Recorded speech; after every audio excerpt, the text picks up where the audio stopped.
बढ़ुची शीत थरुची ओडिशा राजधानी भुवनेश्वर रे रेकर्ड भांगिला शीत 25 वर्ष रे सबुठु ठंडा नवेम्बर सारा राज्य में ठंडा जारी रही। उत्तर दिगरु शुष्क वायु प्रवाह जोगु शीतर प्रकोप बढ़ी। राति तापमात्रा पाखापाखि 3 ରୁ 4 डिग्री सेल्सियस जाए कमी।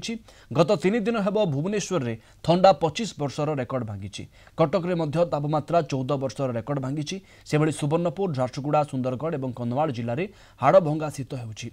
शीत दाउरू रक्षा पाइबापी किए निआ पहुँची तो आउ किए चा पी थंडार मजा नेउछि। सेपटे आसुछि आउ एक लघुचाप शीतरे आसीब वर्षा। 22 तारिख बेलू दक्षिण पूर्व बंगोपसागर में लघुचाप क्षेत्र सृष्टि हेबार संभावना अच्छी, जार प्रभाव में कमिब शीत बढ़िब राति तापमात्रा। तेज लघुचाप क्षेत्र राज्य ठारू बहु दूर रही यार तीव्रता और दिग नहीं स्पष्ट सूचना मिलना। एने पूर्वानुमान करिछि आंचलिक पाणीपाग विज्ञान केन्द्र।